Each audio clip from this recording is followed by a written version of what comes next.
So I'm going to get going now, but I wanted to talk about the topic I'll likely talk about tomorrow, which is going to be doing work for free. Now, it's going to be an interesting one because it's kind of a contested topic, particularly when it comes to internships or learning things as you go. First of all, many people learn things by doing, and that has its own merits on its own of doing work for free so you can gain the experience and learn new things. Now, when you put that against the idea that people need to, eat food, that becomes a very difficult thing. What situations should you work for free in? What situations should you say no in? It's kind of an interesting balance between doing free work for somebody who kind of deserves it and who is who you're willing to give it to, and what is actually not really taking too much of your time, and what is good for exposure versus somebody who is trying to seep too much energy and time out of you, expecting something for free that you didn't offer for free. And those are kind of like the two major segments that I want to discuss tomorrow as it pertains to working for free. And then there's the notion of speculative work when it comes to being a creative, and then even from a client perspective, looking at websites like 99 Designs and cheap people who are offering $50 logos on Craigslist or whatever. Oh, I've got a sale right now, $50 logos. And how enough talented people not doing work for free is actually hurting the business, hurting creativity, hurting graphic design more than it's helping. Now, to give you a quick preview of what my thoughts are on that, is that graphic design, because we're putting a gate on higher level creatives, we're actually making the cheaper, less qualified people more accessible. So what I'm really getting at is that by not allowing people who can't necessarily afford our services to not see the quality of our work, it is letting people who are less experienced get more exposure, therefore cheapening the overall value of designers and the industry. Instead of seeing someone that's done a couple of free things for them of great quality, and then the fourth time saying, all right, unfortunately I don't have time to help you right now, but for a certain price, maybe we can make this work a little bit faster, or maybe I can put you ahead of the line, because then you kind of show off that your demand is growing. It's a tricky topic, so I'm kind of working on the fly, but there is some sort of mix of offering some work for free, but then also offering other kinds of work for a premium, but making sure that you're not just completely gating off who you are, that you're offering some sort of value to people who can't necessarily afford your services, because we're not taking enough charge of making sure that young designers or inexperienced designers aren't being taken advantage of, and that people who are, that the mass perception of graphic design isn't negatively tainted. Because so far, right now, a lot of people say oh, I'll just get my little cousin who knows Photoshop. He's 15. He hasn't, he can just whip up a little logo for me in an instant. And part of that is the perception of quality and what they think is good versus what maybe they haven't been exposed to as being good. It's a matter of perception and a matter of what works. It's not necessarily aesthetic as well. It's about proving your value from a digital communication side of it as well, which is why I've personally kind of rebranded myself as a design and creative consultant as opposed to a graphic designer, because I feel like a graphic designer as a medium, as a title, has become cheapened over the years, unfortunately. So I feel like to elevate myself personally and to allow myself to better share creative tips and ideas and things of that ilk, being a creative consultant kind of allows me to do more of those things. And in order to get to that point where people are paying me, I got to do a lot of things for free. So that's a lot of the stuff I want to talk about tomorrow. So be on the lookout for that. I'm going to play some music, and I'll talk to you later. Good morning, everyone. Happy Friday. I remembered this morning that I have to do this first before I do anything else, because I get distracted and then I start running out of time and then I don't do it. So this comes before pretty much anything else, usually before conversations, before any kind of news or checking in with call-ins or anything like that. If you saw before this, I posted a whole lot of music from last night. I was up watching The Matrix. My wife was asleep, and I was just thinking about music for some reason. I was just thinking about music as it relates to my life and past situations, and it was nice to share all those things. I didn't share the specifics behind those songs, but to me, I felt like I was sharing something by sharing the songs from, throughout my life. So I'll be continuing to do that on this podcast and on this Anchor station. So if you're not on Anchor, if you're listening on the podcast version, go to anchor.fm/Christian-Rivera, and you can actually hear this same podcast, but at the end of it, I'll likely post some music, and throughout the day, I share some music that I like and I appreciate, that I think at least a lot of people that grew up with me would appreciate as well. And it's nice when you find people who do appreciate your kind of music. You feel like you click on a level that is like unique and different. So that always feels really good. Anyway, hi, welcome to the CNOTE Audio Extravaganza. I'm still kind of sick and not feeling too great. I don't feel too much better than I did yesterday. I was hoping for an exponential increase because the difference between Wednesday and Thursday was like 50%. And today it feels like a 5% difference. I maybe feel a tiny bit better, but I don't know. My voice still doesn't sound great. I'm still sniffly. My head doesn't feel as like woozy or congested. It's still a little bit, but like I can hear things normally. Yesterday I couldn't really hear things well. Everything sounded like Charlie Brown. It all sounded like that. So I was having meetings and people were talking, and I was like, yeah, I think I know what you said. Just kind of going through the motions. I don't know. It was not a good time. And then people were like calling my name. And the thing is too, at my work, my name is Christian Rivera, if I didn't cover that already. And there are two other Christins at work. There are Christins. Not only that, but someone at work doesn't know how to, or can't for some reason, and I'm not going to judge why, can't really say my name properly. She always says Kristen also. Or it's some elaborate joke. I can't really tell. But anyway, she tries to get my attention, and I ignore it because all I hear is Kristen. And then I hear the voice in my direction. I'm like, oh, you're speaking to me. Okay. All right. Sure. What can I do for you? So we have two other Kristens who both spell it the same way, not the same as me, but the same as each other. So that creates confusion amongst themselves.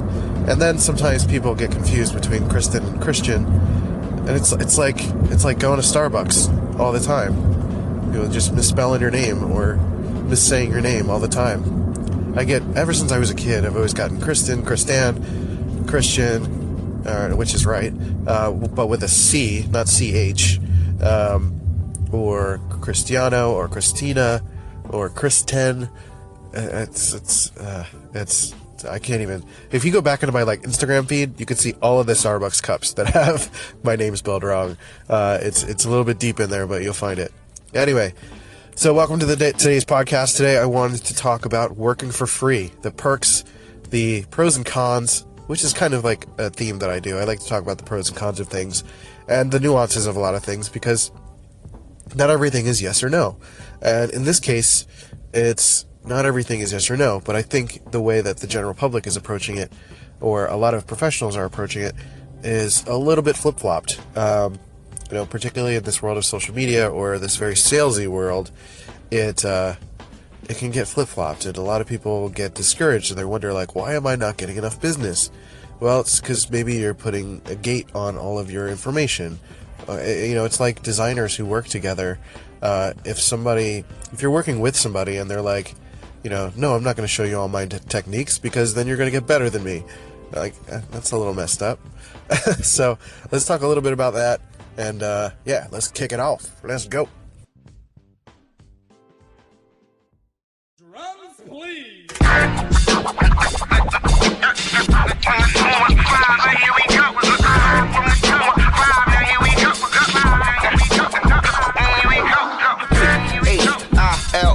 Why north, west, south side, right, yeah. Now here it is. All right, so welcome officially to the podcast. You made it through the intro. Congratulations. You get me talking for a while longer. No actual prize. Unless you consider this a prize, then I'm flattered. I mean, my voice is not all that great. Sometimes it's great. I like it in the morning. It's a little bit more raspy, a little bit more manly. It just feels better. It's not really about manliness. It's just, I don't know. I like being able to talk kind of lower. It's more my natural cadence. So, you know, my wife's not a big fan because sometimes I talk too low and she's like, speak up, I can't hear you. And I don't know, I'm just super lazy, so sometimes speaking low like that just feels better. I don't know, I like the graveliness a little bit. It's still pretty high, like my voice naturally is kind of in a higher range, but when it's in a lower register, it's kind of fun. I kind of used the lower tone in my song just one time. I didn't mean to do like a plug there, but it kind of works. SoundCloud.com/swingforthefences, you know, whatever. Shameful plug. Anyway, so I wanted to talk about working for free. I think I haven't really worked through this idea, but it's something I've thought about for a long time, so I'm just going to talk about it and see where it goes. Working for free is often misunderstood as something that is like, sometimes people get an elitist attitude when it comes to working for free. I think it really depends on the situation, and it depends on the client. I don't think anyone should work for free for someone who is a crappy person or a crappy client or someone who is difficult to work with. Honestly, for me, like when I find a client that is so easy to work with, I feel like it's heaven, and it feels more natural to me. It feels like I would want to do the work for free. Now, of course, like, you know, we got to pay the bills, so it's a situation where you're really trying to find a unicorn of a client, like somebody who's easy to work with and somebody who's trying to pay the bills. Now, I would more likely to do a little bit extra for a client. So let's assume a client, when I refer to client, it's someone who is paying. I'm a little bit more willing to do something for a client who is easy to work with and is not giving me difficulties, which is the same thing. Somebody who is not asking me a lot of dumb questions, or who is not necessarily trying to inject their design sense and just telling me, you know, not just treating me like I'm a hand that knows how to use Photoshop. You know what I mean? Which is one of those types of clients. And maybe in the future I'll do an episode on the different types of clients that we all deal with, because that's always fun to discuss. So yeah, I'm more likely to give a little bit extra to a client who is like a good person, who knows what they're doing, who is not being like demanding, and is, you know, being respectful and understands that you're a professional and treats you as such. And then there are the kinds of clients who are difficult and they treat you like you're a service. And you are a service, but they treat you the same way that, you know, somebody who goes up to the register at Target and starts complaining about someone not moving fast enough, or, you know, someone who is like prone to complain in situations, you know, someone who complains about not getting their way. You know what I mean? Like the type of person who is always complaining about something at the grocery store, or just simply being a pain all the time. That's not the type of person you want to deal with. You know, I had a client once ask me for a book cover, and I asked her for reference. I was like, okay, so do you have any ideas of like what style you would like? Is there any kind of look or feel, or any kind of objects, or any sort of things you would like to throw at me before I give you ideas? And she was like, Why would I have to give you anything?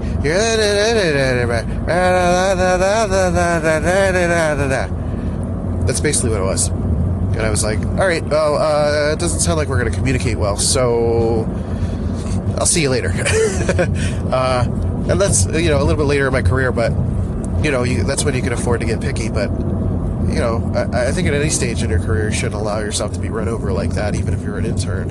And we'll talk about internships next.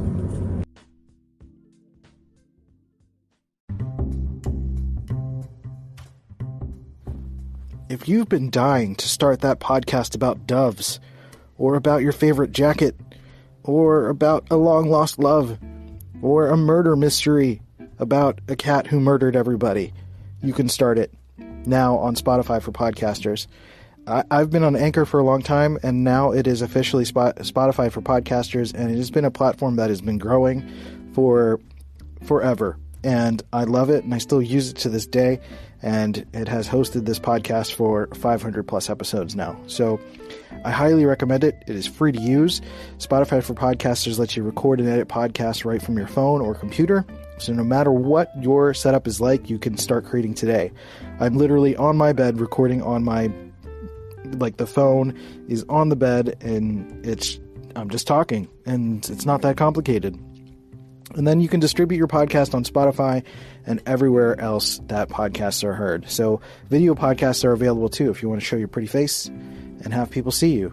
And you can do all that too. So just do it. It's totally free. No catch. Give it a try. Spotify for podcasters. Let's go.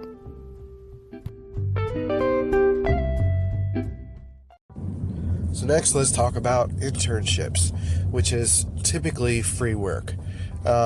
And that is maybe the misnomer, is that it's free work. It's not really free. I mean, you're trading your time for the value that comes with the experience and being brought into a work environment at a pretty much lower stakes level, meaning you really don't have to have as much of a crazy portfolio as someone who is planning to get hired. You're almost selling your potential as much as you're just, you're not really selling your portfolio when it comes to graphic design and stuff like that. They look at the potential of what you're capable of and what you can achieve, because I assure you there is a strong chance that every intern portfolio is wrought with problems, and even those problems can be overlooked because it's the fact that it's an internship.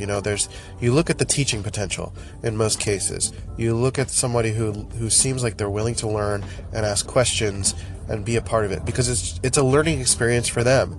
You should consider it a part of the college experience.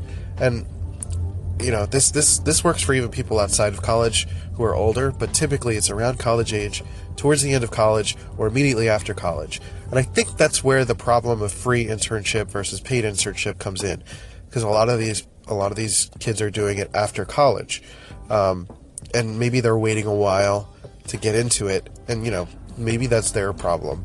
It's sort of a framing of the experience. You have to look at it as a gaining experience sort of thing. It's like a post-college or pre-college, pre-end of college, pre-graduation sort of thing, where you're getting your foot into the working world, because nobody has to do anything for you at all. Nobody has to hire you anywhere.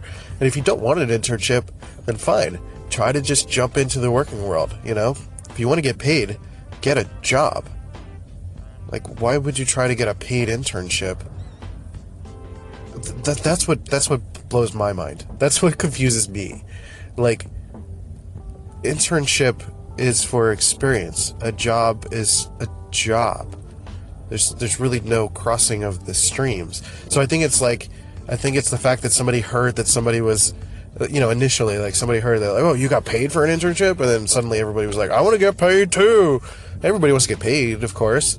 And it would be rad for, paid internships to exist. But honestly, I don't think businesses are required to do that. I don't think they should be.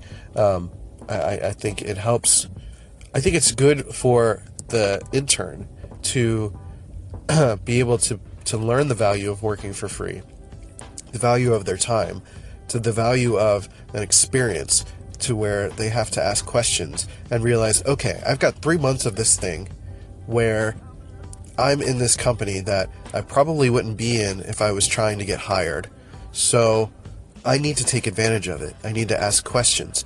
I need to provide work for free. I need to be able to, hone my design skills. I need to be able to volunteer and offer as much of my services as possible. So A, maybe they'll hire me at the end of this, which happened to me. And B, I'm going to take something away from this. I'm not just going to sit here and complain that, I'm not getting paid. Fuck that. Sorry for my language. But, you just got to change your frame of mind. Don't be a spoiled brat about it. I mean that respectfully. It's like, it's even when you're older and you're changing careers, like if you're learning a new craft and you want to get your foot into that industry, you'll have to provide work for free, whether it is through an internship or by finding people who are in your niche and offering your services to them, saying, like, hey, I'm trying this out. I would love to be able to do this for you for free. And if you like it, great. If you don't, awesome. That's what I did for Darling Rage Nation's theme song, because I've made music before, but I've never made somebody's theme song. And I'm curious because I would love to do that sort of thing.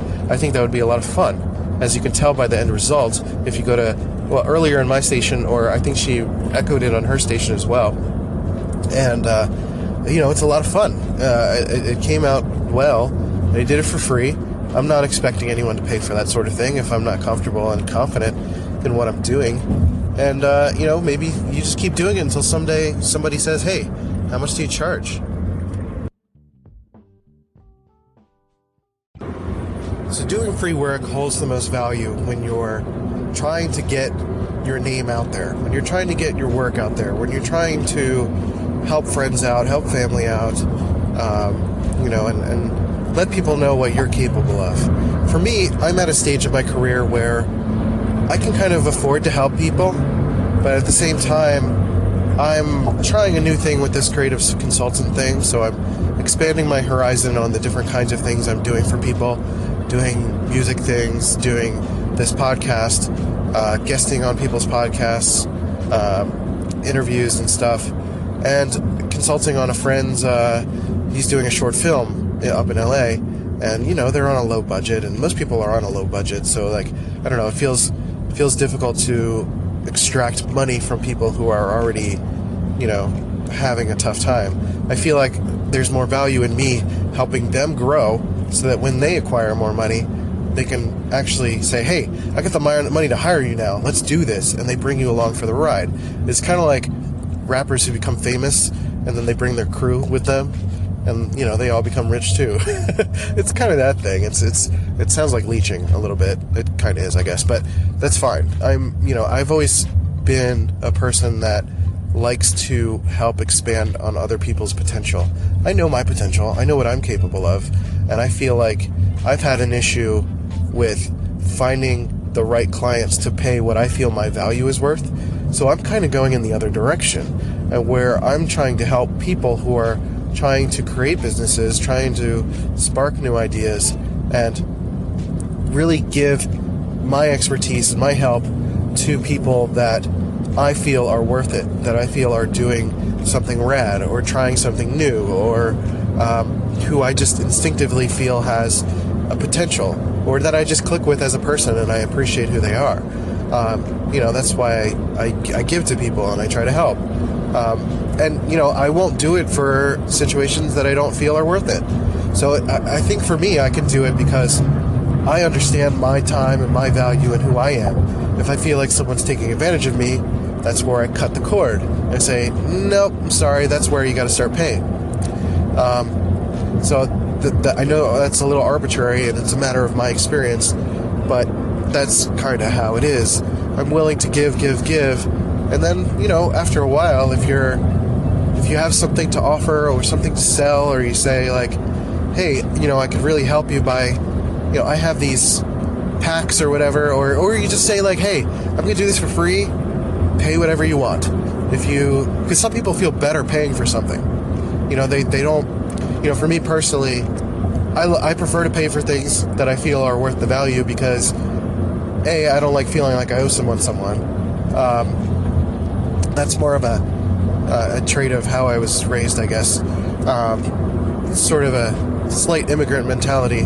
I'm not an immigrant, but my parents were, so I think that was kind of passed down. We don't like to feel like... And because, well, also, my parents would do that to me, where they would give something to me and my siblings, like vacations, or we would go do stuff, and then they would hold it over our heads when they wanted something, and that's not cool. So that made me kind of rethink my trust issues a little bit. So I don't like to do that. I don't like to have this feeling that, like, I owe someone something. It's just not for me. And I don't take advantage of that with other people, though. So I don't mind saying, like, hey, you don't have to pay me. It's cool. I'm not worried about it. Like, the only thing I'm doing it for is the ROI of, like, friendship and good relationships and networking, you know? That in itself, like, I understand the value in that in itself. Like, I feel like that is payment enough in many cases. And that eventually leads to monetary gain. I'm not quite there at the moment, but usually it's like you do some things for free, and then you hear from somebody that is a friend of that person, and then they email you, and then they say, hey, I heard that you did a great job for my friend. How much do you charge? And that's a situation where, like, you don't know them, so, like, maybe put out a number, and if they say, you know, that's when you can start negotiations. So it's this mix of, like, not necessarily always working for free, but sometimes working for free for the people that you believe in, you trust, and you want to give your time to. It's a matter of personal philosophy, but for me, I like being able to help people, and I've got the expertise to do it in a quick enough amount of time where it doesn't really affect my bottom line. I'm going to stress this part quite a bit because it is super important. I know I just talked about helping friends, but you have to be careful. Be very careful when it comes to working with friends and family, particularly when it comes to doing things for free. Because of the loyalty of friends and family, they're going to expect that something is going to be free every single time. And you have to kind of put a disclaimer out there before you do any kind of work for free and say, hey, I'm going to help you this time, but it might not necessarily be free every single time. You know, depending on time, the situation, whatever. I just want to make sure you know that ahead of time. Because some people will come back to you and try to take advantage of you. They'll try to say, like, hey, can you make another one? Can you do this? Can you do that? And they'll start demanding a full-time job of you. So you have to be careful. And you can really only do this with friends and family or close acquaintances if you are a person that is comfortable saying that. If you are comfortable saying no. For me, I've always been a very assertive person. I've got a bit of bravado and charm. Just toot my own horn a little bit. But for me, I've always been very comfortable setting the boundaries for who I am and how I want to be treated and how I want to be approached. So, for instance, even in a personal situation at home, and I do this with my wife all the time, I let her know if I don't like something, and typically I'll kind of help her through it, but I'll let her know, like, next time, like, this is not cool, this is not going to work. So, like, it was a situation where, like, we had a friend who brought over a whole bunch of mulch to the house, and it was a really nice gesture, but I didn't really know anything about it. I didn't hear about it, whatever. And it was a day that they had planned to do a bunch of stuff in the backyard, or to do, non-yard work related stuff. And she kind of asked me to do it, to take everything off the truck and, like, put it on a pile somewhere or whatever. And I was very much in the mode that day of, like, not doing that sort of thing. I generally am not a manual labor type of guy, but I very much was, especially that day. So I did it because, she's my wife and I love her and I'll help her out with that sort of stuff. I'm not going to let her do it.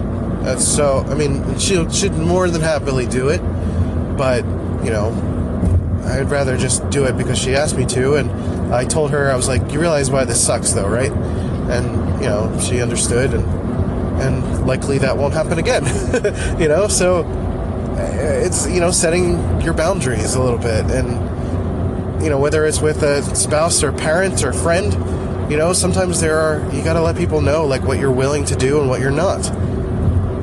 That's ultimately what it is. Now, this is more of like a later in life sort of thing. If you're trying to get your foot in the door in a business or with a girlfriend, it's like you got to be willing to, like, bend a little bit more. But after a while, you gotta have to, like, stop doing things you don't enjoy, because then it becomes a detriment to your relationship with that workplace. You start to, like, grumble under your breath and, like, oh, why do they keep asking me to do this thing? Well, because you're not telling them that you don't want to. So you gotta have to, like, be real about some stuff sometimes. And yeah, sometimes it's going to be met with arguments. Sometimes it's going to be like well, I need you to help do this more often. And, sometimes you begrudgingly do it. But again, those are situations where, like, you're kind of being paid. With a girlfriend or wife, you're being paid in some obvious ways, with partnership and sexy things and all that stuff and whatnot. And then with jobs, you're typically getting paid.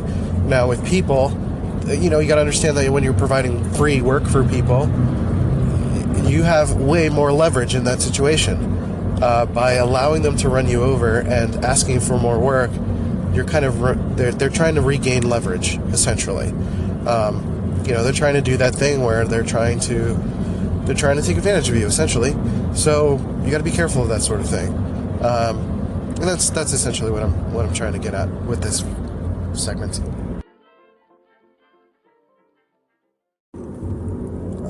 I should have got a breakfast burrito. I keep saying to myself, like, Fridays you should stop and get a breakfast burrito, and I totally didn't. There's a place near my house that I stop at usually that has good breakfast burritos. Like, they're not greasy and too heavy and gross, so that's why I like them. And I don't get too much in them. Like, I get pico de gallo, eggs, and potatoes. That's it. It keeps it nice and clean. There's not too much going on. It's not messy or greasy. Love it. It's fantastic. But, now I'm not getting it, so whatever. Maybe I'll get one for dinner. We'll see how it goes. Anyway, to sort of cap off this working for free stuff, it's this last segment is kind of interesting because it's a thought that I'm still kind of working through. So I would really love perspective on this. I would love to hear people's opinions on this aspect of it, because it's in reference to graphic design services like 99 Designs and Fiverr, things where people do stuff for super cheap and get not so quality work, but because of the expectations of the money being paid, people are doing lesser work, and getting lesser work or expecting lesser work, or people are just using templates, and I don't know, something about that doesn't quite fully sit right with me. I would almost rather people just work for free than to ask for $5 for shitty work. I don't know if that makes any sense. Because somebody would be like, what's the difference? What's the difference between working for free and working for $5? I think the expectation is what's different. Because if I'm doing something for free for somebody, I'm doing it out of, like, passion. I'm not just taking orders. So I'm doing better work as a result. I think if I'm getting $5 from a random stranger, I'm going to give them $5 worth of work, which is not much. So it's really like a perception of quality, I guess. Because I'm really trading my time, and I don't feel like my time is worth $5. I feel like I see more value in building connections. And if I'm getting $5 from a random stranger, I'm not really building a connection. Ooh, excuse me, that was a good burp. I didn't mean to do that. That was one of those ones that, like, came out of nowhere, and you're like, oh my god, where was that? Where was that the whole time? Where was that even living? Anyway, so gross. I apologize. Anyway, so that's basically what it is. It's like you're I mean, in some sense, you're creating a gate to your services. It's a minimal gate, but, like, I don't know, for some reason, for me, working for free and doing something out of passion feels better than taking $5 for work from a random stranger that I really know nothing about, that is going to be more difficult to figure out what their tastes are, and what they'll resonate with. I feel like there'll be more back and forth. Whereas you're doing something for free, you can kind of give it to somebody and they can take it or leave it. You know what I mean? So I don't know. It's weird. It's a weird thing that I think is kind of interesting. So I think it's an interesting discussion, because I think it hurts the overall value of the industry as well. Yeah, for me, I've seen the perception of graphic designers go down and down and down. I think there are graphic designers who are making good money, and they found a way to like find good clients, and they have got a good network, and they make things work. And then there's a big gap between like those people and then like everybody else who are just kind of like struggling at the bottom of the barrel, because local businesses would rather have their little cousin who just learned Photoshop make them a logo that doesn't look very good, but they don't know any better anyway. And people's perceptions of design are different than they used to be. As long as it's like functional, they don't really care. So they're willing to pay their little cousin Johnny $15 to do a logo, and they're happy with it. So where is that line? Where is that line between like premium work and just local work? And I think maybe that's the struggle for me, is like I feel like my work is a little bit more premium and I'm still working in a local sector. So maybe that's the disparity for me personally. But I don't know. I'm curious to hear what your thoughts are on the topic.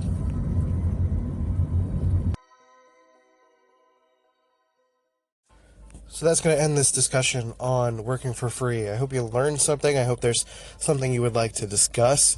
I hope there's a perspective that maybe you haven't considered and we can talk about it. So if you're on Anchor, give a call in. I'd love to hear your perspective on that, or echo it and leave your long-winded discussion on it. That totally works too, and then I'll echo that. That's totally cool. Or if you're listening to the podcast version of this, you can DM me on Twitter or Instagram at Rival My Design, and we can discuss things there. That'll be fun as well, and then maybe I can bring that new perspective into the podcast as well. So I hope you guys have a good Friday. After this, I'm going to play a little bit of music, and then I'll probably post some call-ins on Anchor. So anchor.fm/Christian-Rivera. If you haven't subscribe to Anchor yet, I think it's a great platform. I think it's a lot of fun. If you're a vocal person, I think this is a great place to be. Even for me this morning, I was like, I don't know if I feel like doing it, but I got in the car and I was like, it's automatic. This is what I want to do. This is what I like doing. So I just talk, and I don't know. I just like hearing my own voice, I guess. It's weird, even though I don't listen back to it. I like hearing my voice in my own head. And then when I hear it out loud, it's not always so great. When I podcast at home, whenever I do like with my professional stuff, I monitor it in my ear so I can like adjust my tone of voice. And I'm not doing this now, so I'm trying to be like conscious of like how my voice sounds in my head versus how it actually sounds. I'm a little bit conscious of it. Not self-conscious, like not negatively, but I just want it to, it's a quality thing. I just want it to sound good, and pleasant. That's all. So, not ragging on my own voice. It's totally cool. Anyway, so Fridays, I feel like I want to do something fun on Fridays. I don't know. I'll probably just play more music and have discussions with people. I'll probably listen to people's stations more today than I have this week. And depending on my workload, I guess. I got a lot of stuff to do. But I didn't get a chance to go for a walk yesterday. I'm also still kind of sick, so I haven't been doing a lot of physical activity. And really getting away from my desk. So hopefully I get a chance to listen to more people's stations and be able to echo some concepts and talk about some things. And go check out Personally Borderline. She has an interview up with her and I, which is about 2 hours, but if you listen to it on double speed on whatever podcast platform you have, you can listen to it there. So she has an Anchor station and she has a podcast, so you can look up Personally Borderline on any podcast thing. And she also does a Fun Fridays thing. I haven't checked that out, so I'll see what that's all about today, and report back as to whether it actually is fun. I'm sure it's a good time. She's a fun person, so it'll be great. And check out the intro I made for Darling Rage Nation. I think it's fun. I think I'm still going to make some tweaks or whatever, but, and she's welcome to post it. Molly, you're welcome to post it. if you'd like. You're welcome to use it. And then as the updates come along, we can do other updates. And that's about it. And one last thing. Since I did do a theme song for Darling Rage Nation, I wanted to throw out there into the ether that if anybody's interested in having their own intro, whether it's like a punk rock thing or if you have a genre that you're interested in, I would like to dabble into other genres. Like, punk rock is more natural for me, but I can totally try to play with other things and see how that works. And, you know, if it's good, you're welcome to use it. If you don't want to use it, that's totally cool too. It's not a problem. It's just an excuse for me to, like, branch out and try new things. So, with that said, I appreciate you listening to this episode of the CNOTE Audio Extravaganza, and I'll catch you next time. Oh yeah, Twitter, Rival My Design, Facebook, all of the things, Rival My Design. Future Boy Media is where I do my photo, video stuff, and then Swing for the Fences, soundcloud.com/swingforthefences, and then Swing FT Fences on Instagram, and then you'll see, like, behind the scenes stuff of me making music and all that fun stuff. So, anyway, talk to you later. Bye.